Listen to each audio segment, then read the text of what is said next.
Well, thank you, everyone. So good to be back. I just want to start by saying thank you to the incredible team that we have here at HCV. Can you give them a hand, please?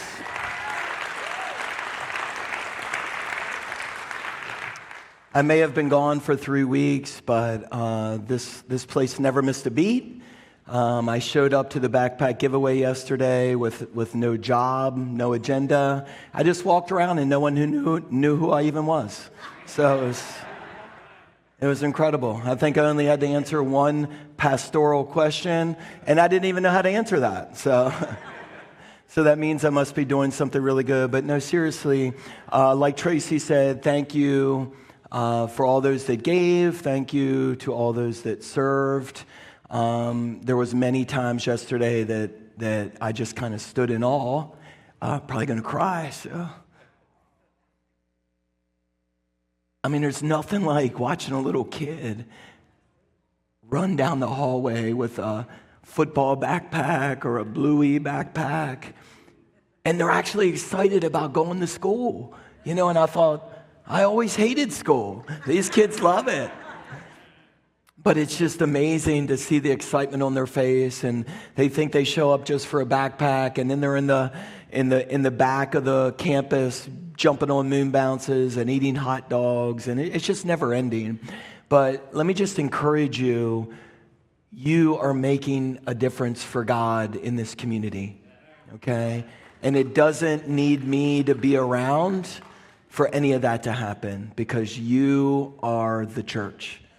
And you are doing this stuff. So thank you so much.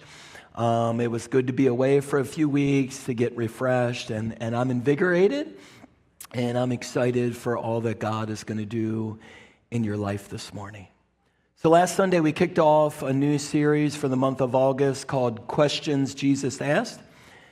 Rudy addressed the question, who do you say that I am? And I sat right back there in the back and wonderfully cried 3 or 4 times through the entire talk. And I'm just thankful for Rudy's testimony, how God has changed his life, and how he's brought us to this family, and that we are all a part of that family. Amen? Today, I will be addressing Jesus' question, what do you want me to do for you? What do you want me to do for you? And Jesus conveniently asked that question twice to 2 different people in Mark chapter 10. So a different question I want to pose for everyone as we start our talk this morning. Do you ever feel like you're swimming upstream in this thing called life? Do you ever feel like a salmon that is just going against the grain and you just kind of never feel like you're going to make it? Or to put it another way, do you ever feel like just getting through a normal day of life is a challenge? Like everything's against you and every decision you make just isn't quite right. And see, the issue is for many of us, we wake up every morning, and after having our cup of coffee or whatever routine it is that you do, we make a plan as to what our best, most productive day will look like. Then about halfway through said day, we find ourselves overwhelmed mentally and sometimes physically because we packed so much into our schedule. Appointments, meetings, tasks. We created a to-do list of things we wanted to get done in said day, and when we don't accomplish everything on that list, we feel like the day is wasted. Now, for others of you, maybe you're watching online, you feel kind of empty. Maybe you're working a job that doesn't bring you purpose or joy. Maybe you're in a relationship that feels one-sided and not life-giving. And it's as though there's something more for you in this thing called life, but there's this current pushing against you that doesn't allow for the joy and the purpose to be experienced. And here's the reality for many of us gathered and, of course, watching online. control issues. In fact, we're all control freaks. And I'm not even going to ask you to raise your hand if you're a control freak, because none of you will. Oh, we're in church. If Jesus wants me to be humble, I'm not a control freak, Chris. Yeah, right. I mean, we want to control our lives. We want to be the ones to decide where we go, who we talk to, and what this thing called life is all about.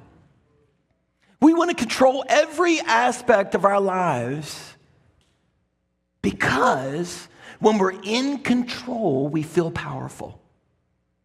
And friends, I'm one of them. But the problem in this desire for control is that when we live this way, it begins to shape how we view God. See, it impacts our relationship with Jesus because we don't give him and we don't give the Holy Spirit room to work or move in our lives because we are in control. But there's an opposite to control, and it's called surrender. And if we learn to daily embrace surrender, that too can impact how we view God. And like I said earlier, today we'll be looking at Mark chapter 10. And in our text today, Mark will tell two stories, two accounts, comparing and contrasting the response to the same question, what do you want me to do for you?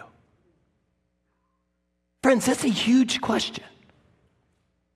I mean, just imagine for a second that this very morning, you woke up a little early. You actually had a few minutes to yourself. Maybe you pour yourself a cup of coffee or had a drink of water. You take a deep breath, only to discover and look across the table and realize that Jesus is joining you for morning breakfast. It completely changes your routine, and he looks directly at you, directly at your heart, and says, what do you want me to do for you? What would your response be? How would you answer?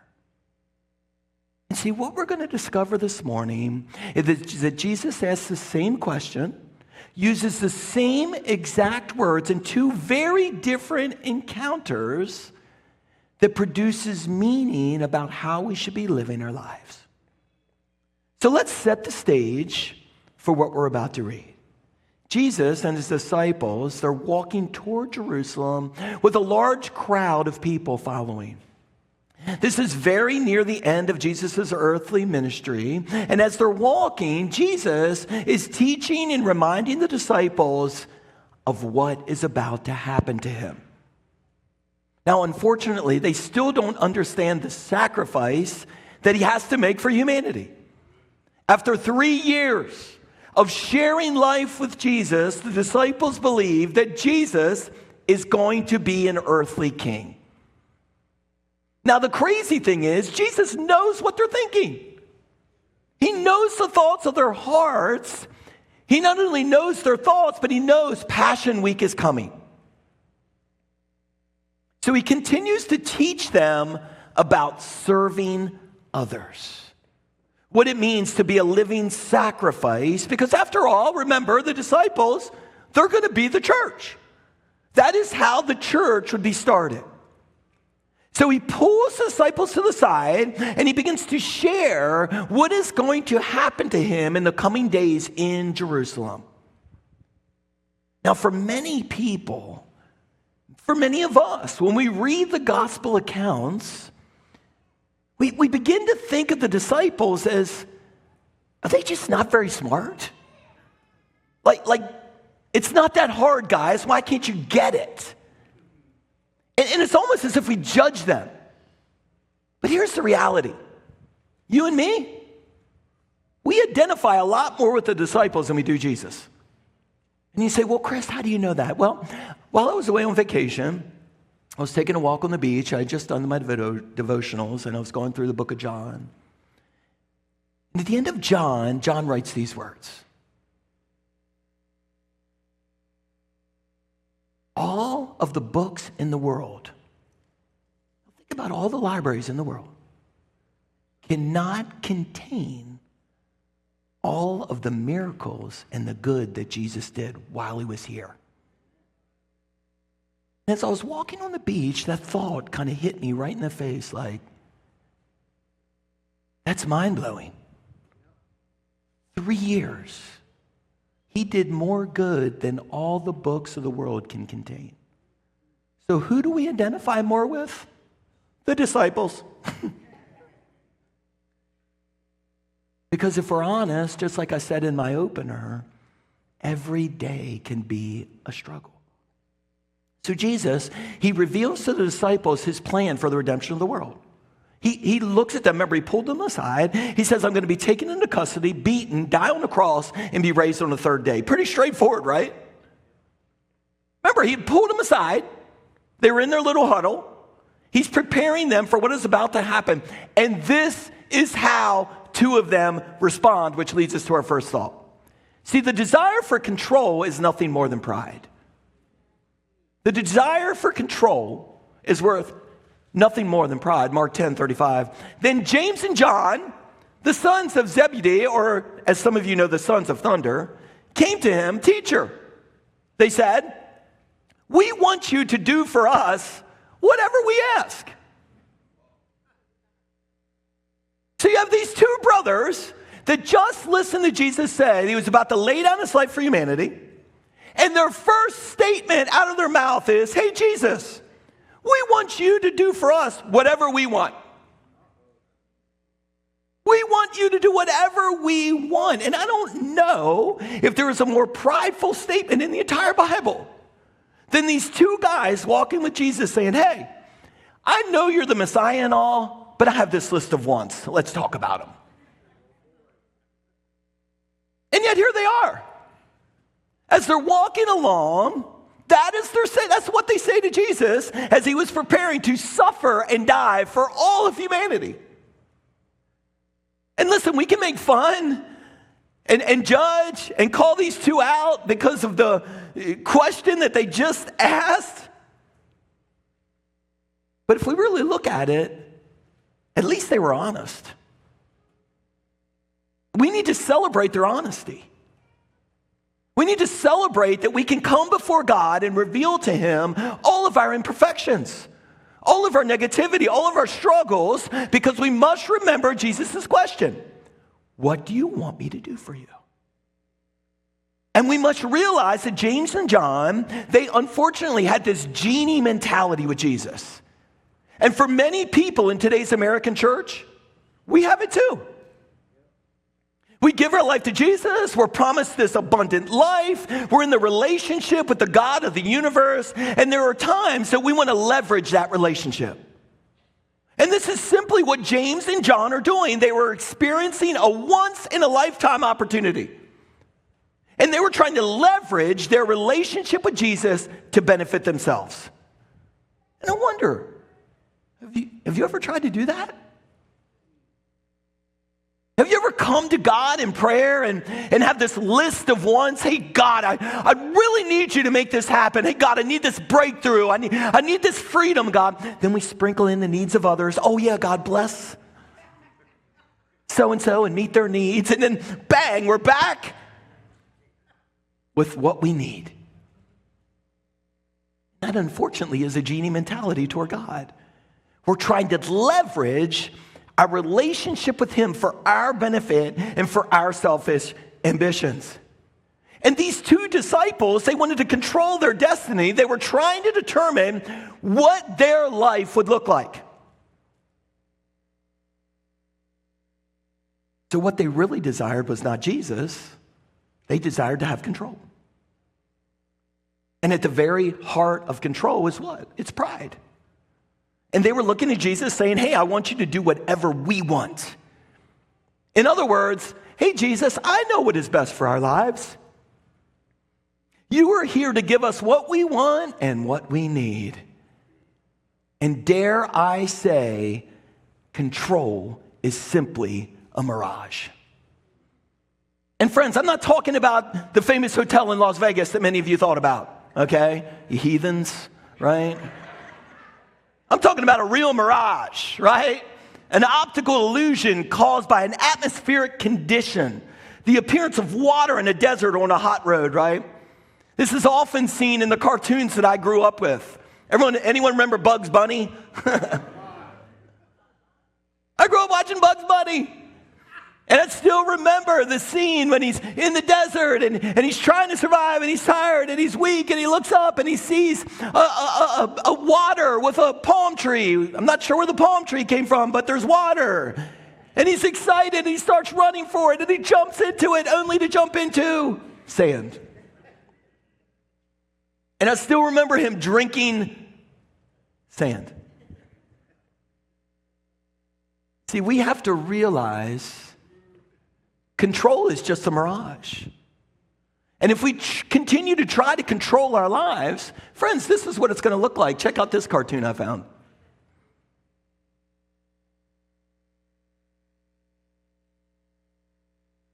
Next mirage, 5 miles.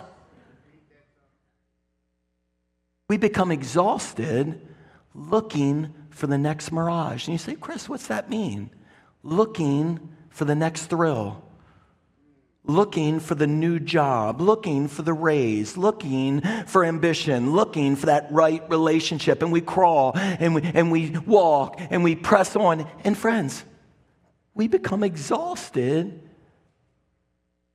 because we want control. And if you really pause to think about it, we don't control anything. It doesn't matter if it's your marriage or your money or your kids or your job. There's no magic formula or right actions that will produce perfection. How do I know that? Well, for those of you that have children, okay? You can read the book, The 10 Ways to Raise Healthy, Dependent, Excited, God-Filled Children. And guess what? They're not going to listen. They're going to make bad choices. They're going to be defiant. Do you know how I know that? Because you are. And if we do it, they're going to do it. Control is a mirage. And in Isaiah 55, God reminds us, my thoughts are nothing like your thoughts, says the Lord, and my ways are far beyond anything you could imagine. For just as the heavens are higher than the earth, so my ways are higher than your ways and my thoughts higher than your thoughts. So James and John, they take their shot. They request that Jesus does what they ask. And I almost picture Jesus responding with a chuckle, almost like a laugh, like, okay, what do you want me to do for you? He asked in verse 36. And they replied, let one of us sit at your right and the other at your left in your glory. In other words, Jesus, we know you came to be the Messiah, the ruling, victorious king. And in the disciples' minds, they thought Rome was going to be defeated. Rome was going to fall, and Jesus was going to rule as king of Israel. That was the picture in their minds. So James and John, they're saying, hey, I want to sit at your right and your left because those were the two places of prestige. And they literally are saying, we want those places. We want the two places of honor. We want the power, the money, the influence, and the fame that comes along with following you. Because guess what, Jesus? We've given up 3 years of our lives following you, and we deserve it. Now, I believe James and John also realized they're a part of the inner circle. Right? They're not Andrew. They're James and John. They're the sons of thunder. They think they deserve this. And not only were they in the inner circle, many scholars believe that these two were related to Jesus. They were probably cousins. So you can almost see James and John. They're like, man, we're in the inner circle. You can see their conversation. We're family. Peter's got nothing on us. I mean, they throw him under the bus, forget about Peter, like pushing him out of the way of prominence. And they say, no, we want the power.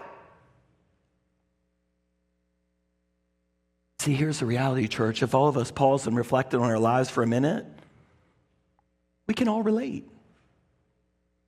But the truth is, They are lying to themselves because they're simply pursuing the world. And then Jesus gently puts them in their place. And I love how he does it in Mark 10, 38 to 40. I just lost my microphone. I'm out of practice. Sorry. Trying to sit down to be calm because I was so excited about coming back and I'd kicked my microphone off. I'm so sorry. Let me put it back on for you.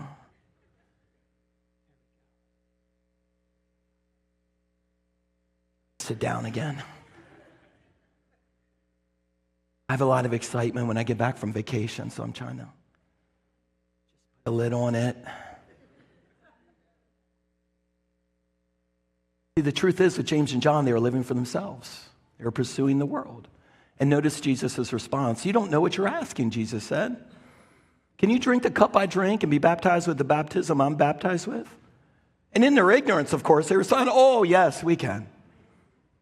Jesus said to them, you will drink the cup I drink and be baptized with the baptism that I am baptized with, but to sit at my right or left is not for me to grant.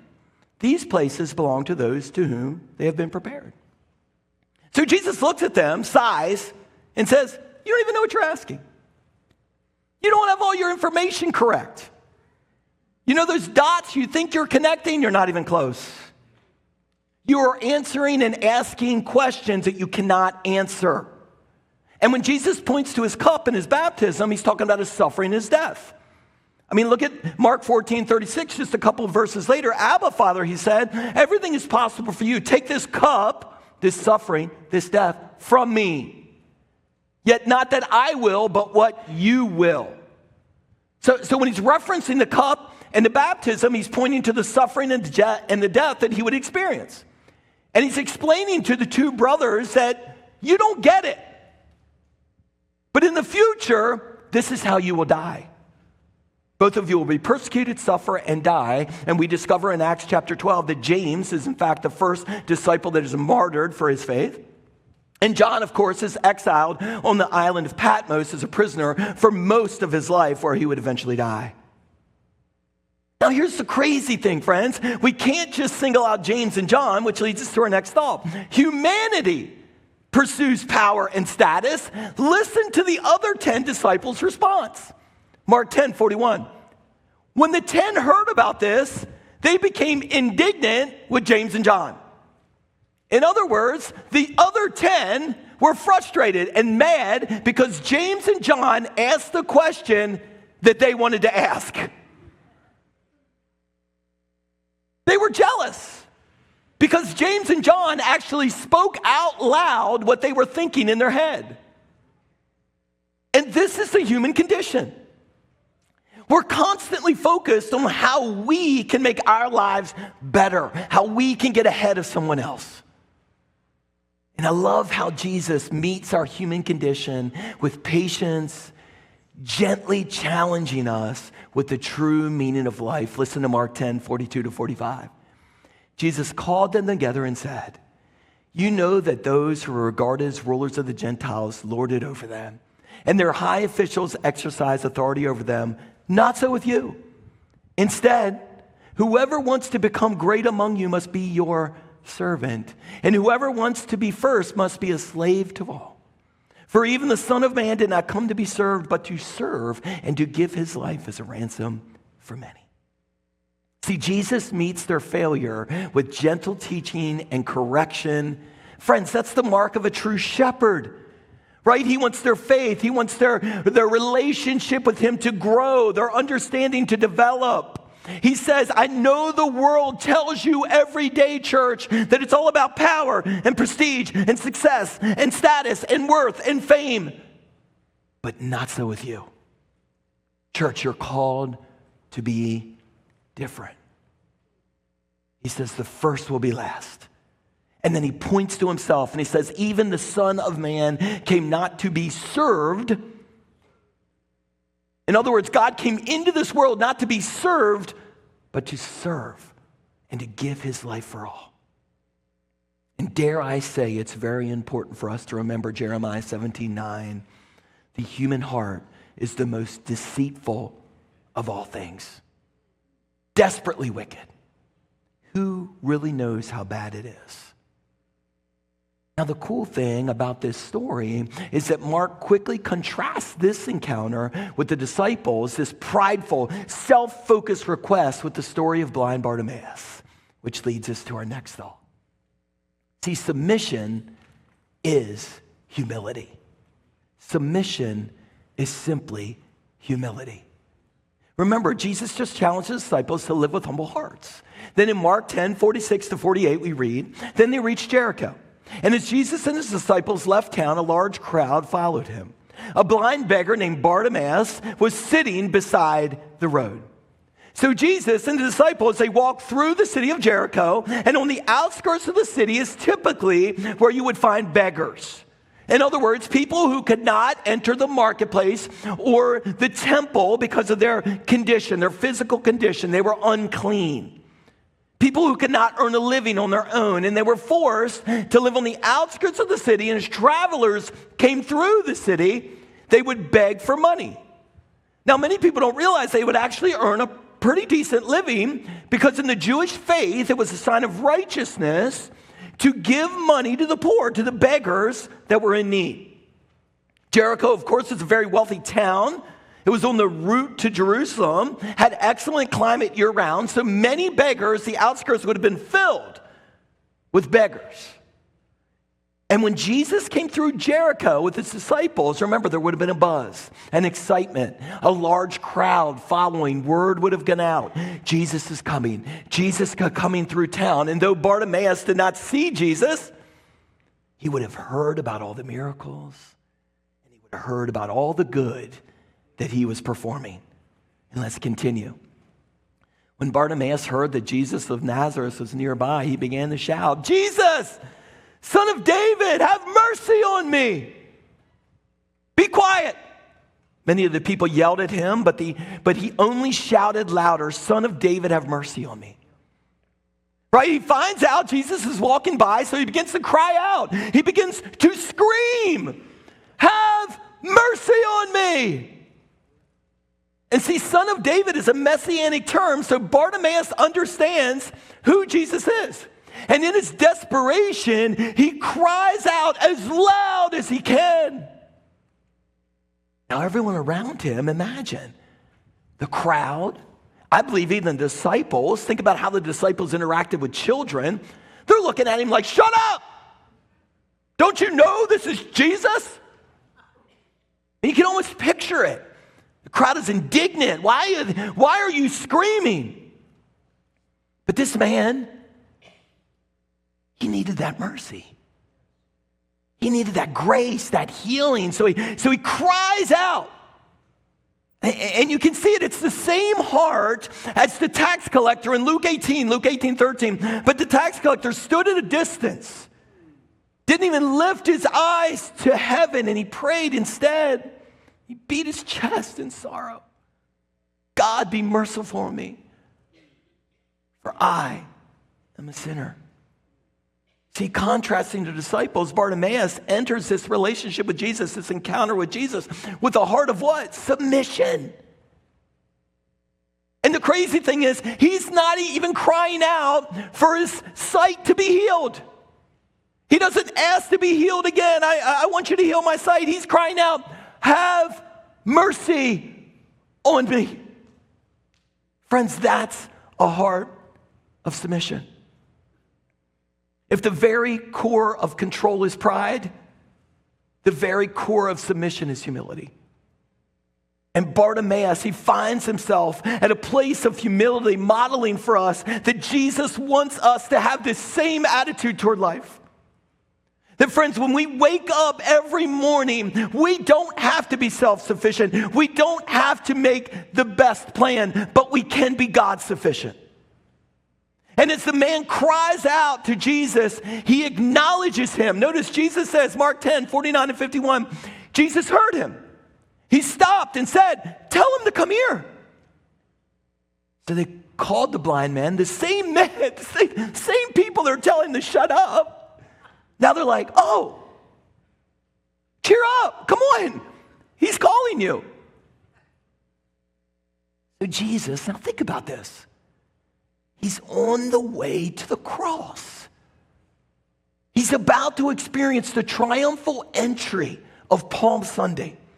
He has all these important things to do, yet when he hears Bartimaeus crying out, what does he do? He stops and he engages him. A man that had been ostracized by society for years, but not by Jesus. Not in this moment or ever. And Jesus invites him to lay all of his pain at his feet. And friends, this is the same invitation Jesus gives to you and me, to lay our pain, our heartache, our suffering, our negativity at his feet, because he is God. Must realize prayer is not a place to be perfect. It's a place to be honest. And in our honesty, God moves. Let's continue. Bartimaeus threw aside his coat, jumped up, and came to Jesus. Now notice, here's the question. What do you want me to do for you? Jesus asked. And it's almost as if I just read the same question first to James and John and now to Bartimaeus, and they're completely different. With James and John, it was like sarcasm. It's kind of like when you ask your wife if she is okay. No, newsflash, husbands, okay? Let me clue you in. And soon to be husbands, if you ever date. If you ask your wife if she is okay and her response is, I am fine, she's not fine. So for all of you to think, oh, she's good. She's never fine. Jess is good, she's bad, she's having a frustrating day, but she's never fine. So Bartimaeus, he cries out one more time, my rabbi, the blind man said, I want to see. So in his desperation, Bartimaeus lets Jesus into his greatest pain, knowing that Jesus is the only hope of experiencing healing. Our final thought before we answer the question. A surrendered heart trusts in God's plan. Now notice what Jesus says to him in Mark 10:52. Go, for your faith has healed you. Instantly, the man could see, and he followed Jesus down the road. So Jesus, he looks at Bartimaeus, and he says, your faith has made you well. Now, when this is translated from the Greek word used there is sozo, and it means saved, healed, and delivered.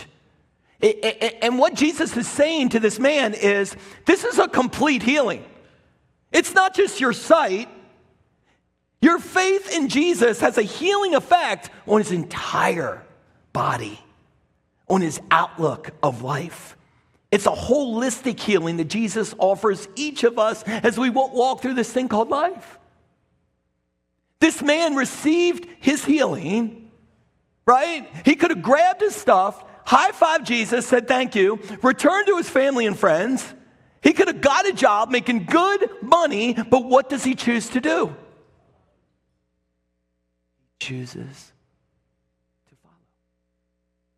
And see, that's the difference between Bartimaeus and the disciples and how they approached Jesus. The disciples, they approached him with a heart of pride.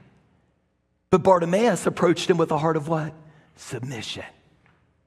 And what is interesting, in both cases, Jesus is working to heal their sight.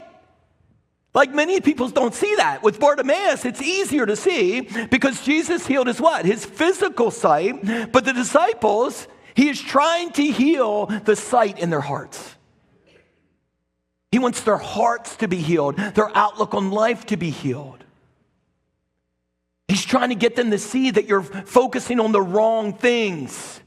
Stop putting your hope in the world. Jesus wants them and us to see That in this world, we're going to be told every single day that you should pursue fame and prestige. That's success. Jesus is saying no.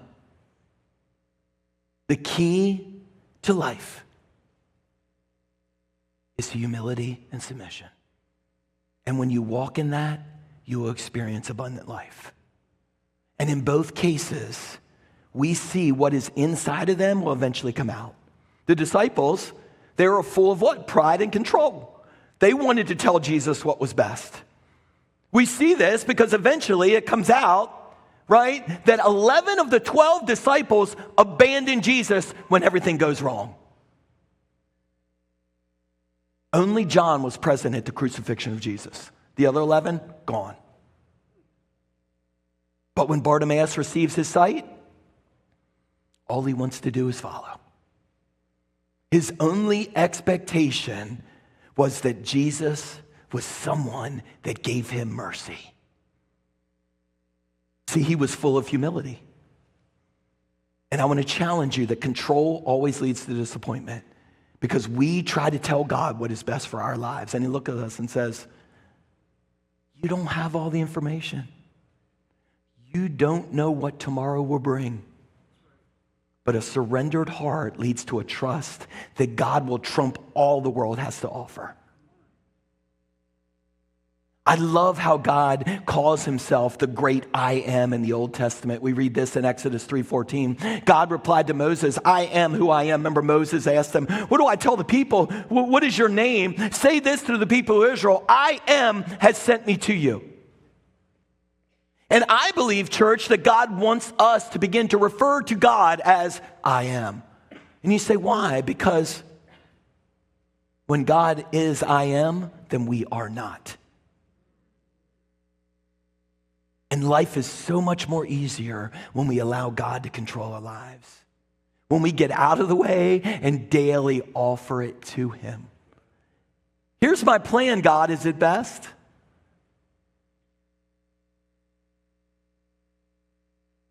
How will you respond? Because I believe Jesus is asking all of us that simple question. What do you want me to do for you? Now, Jesus responded the same way to two people that came to him fully submitted in search of healing. He said these exact words to two people, go, for your faith has healed you. These were the words that he used for Bartimaeus. Does anybody know the other person that he said those exact words to? First service didn't know either. The woman with the issue of blood. There we go. One person knew it out of 400. Chris, God, am I failing?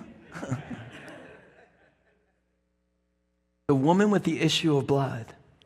And see, I feel that we can learn a lot from her actions because when God asks us, when he's inviting us, when he's looking at us this morning and saying, what do you want from me? We can look at her life and pattern our response after it. And the first response is this: don't be limited by your circumstances, church.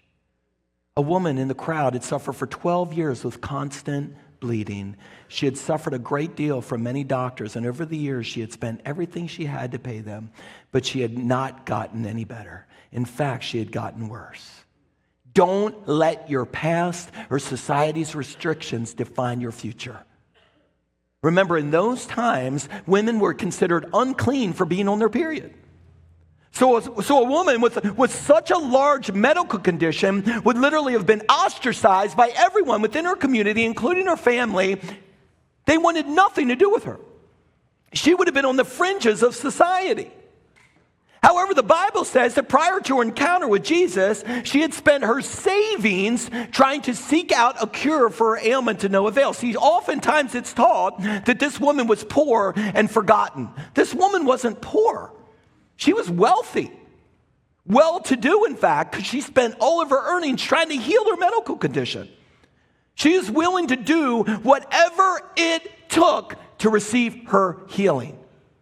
And dare I say, some of you have to stop living in the past. You have to forgive someone. You have to forgive yourself.